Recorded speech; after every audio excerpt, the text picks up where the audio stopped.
In this example, I wanted to go over example number 3. We'll be doing a ray diagram.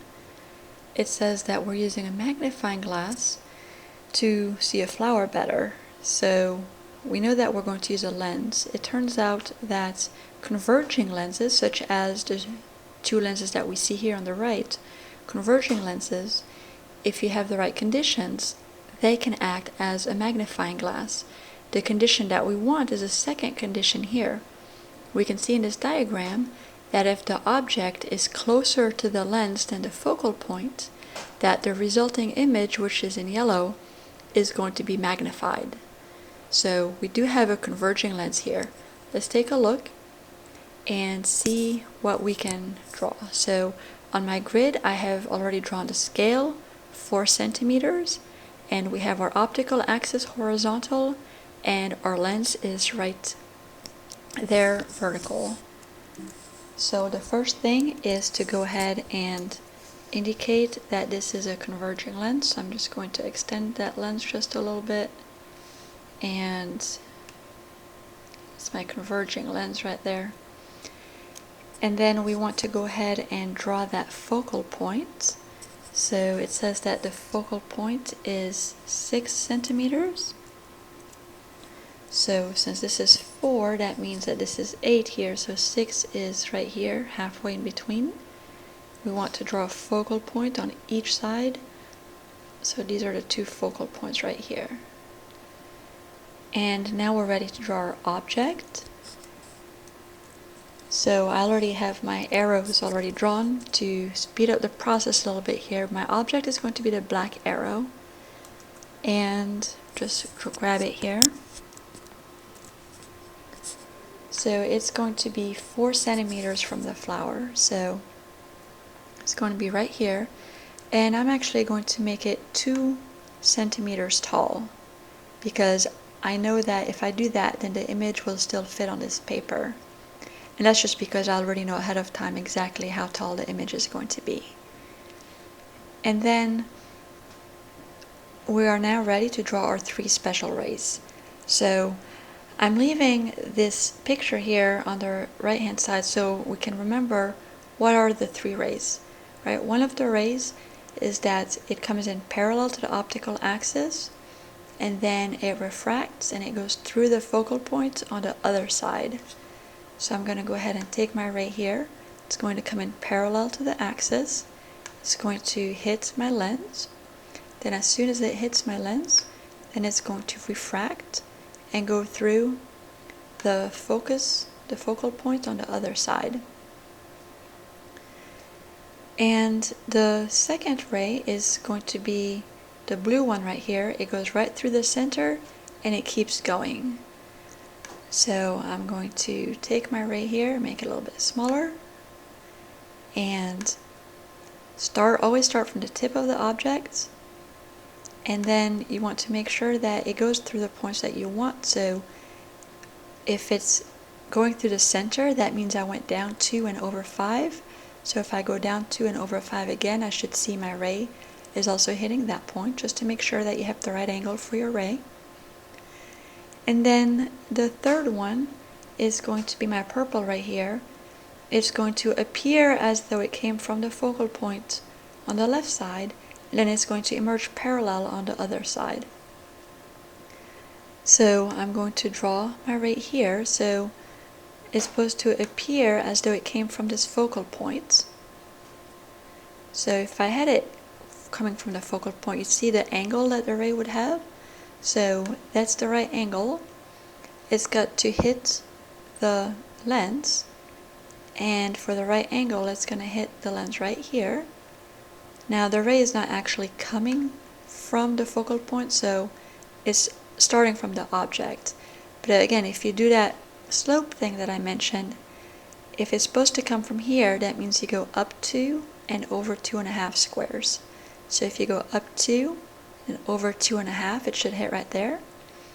And then you go up 2 and over 2.5. So it should hit the lens right there. So that's how you know the angle. But then as soon as it hits, you have to stop that ray. As soon as it hits that lens, then it's going to emerge parallel on the other side. So that's how we know to draw it like this. So those are the three rays. It turns out that when the object is closer to the lens than the focal point, that the three rays will diverge when they exit on the right hand side. So in order to find your image, just like in this diagram here, you have to trace the rays back. And I'm using the thinner lines to trace my rays back. So just go where the lens is and where your ray is exiting, and just extend that line straight back. And if you extend it straight, it's going to hit that point right there.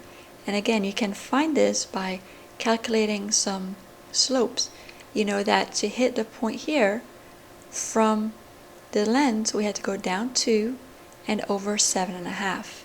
So from that same point, if I want to keep that slope the same, that means I can go up 2 and then to the left 7.5, then up 2 again, and then to the left 7.5, and that will take me exactly at this intersection right here. Let me do the same thing for my blue ray that went through the center. I'm going to extend it back.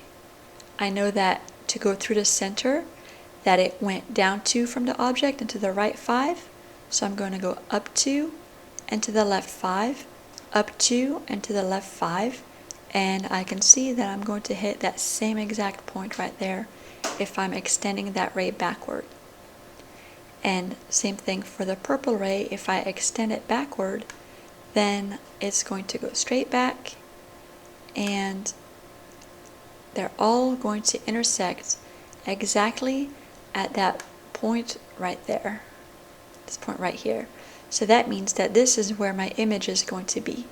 Just like my diagrams on the right, they use a yellow arrow here, and over here I'm going to use a red arrow, but that's going to be my image. You start that arrow right where the optical axis, and you end that arrow where the three rays intersect. That means that the image is formed right here. Now, we should be able to figure out some properties of this image just by looking at our diagram. So one thing that we could tell that it's not asking us for, but it's good practice, is what is the location? Well, the object was 5 squares in front, and that was 4 centimeters, so that's 8 centimeters, that's 12 centimeters. That means that it is 12 centimeters, so that would be Q. It's 12 centimeters in front of the lens, and we learned that when an image is formed in front of the lens, that's a negative, so it's negative 12 centimeters. We can also figure out the magnification. We can see that the original object was 2 squares high, and this one is 6 squares high, so it's 3 times as big. That means that the magnification is 3. It's a positive 3 because the image is upright. It's the same orientation as the object.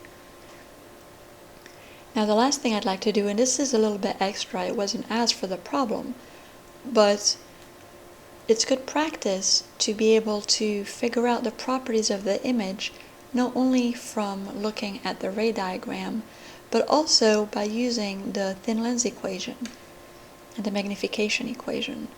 So what we could do is we could use our thin lens equation. We have 1 over P plus 1 over Q equals 1 over F. And we are given that P is 4 centimeters. That's the object distance, the distance from the object to the lens. And we're also given the focal length. And this is a converging lens, so the focal length is positive, so 6 centimeters. So we have P and F, we can find Q.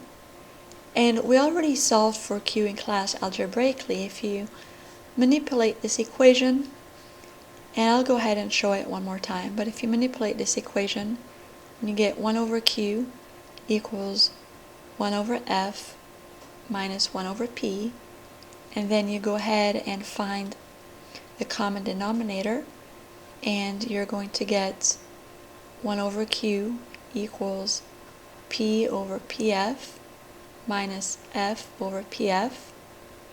So I multiply the first fraction by p over p and the second fraction by f over f. That way I can have my common denominator. So this is equal to p minus f over pf. And then to find q, I can flip it. So find a reciprocal, p times f over p minus f. So you do this enough times, you'll have it memorized. But when you plug in the 4 and the 6 in here, the 4 minus 6, you will get the negative 12 that we found using our ray diagram. And then likewise for the magnification, we have our magnification equation is equal to negative q over p. So once you find q, if you divide a negative times a negative 12 divided by a 4, you'll see that you will get a positive 3. So it's always good to check yourself using the equations to make sure that you drew the diagram correctly, and then if you're using the equations to make sure that you're not forgetting any negative signs.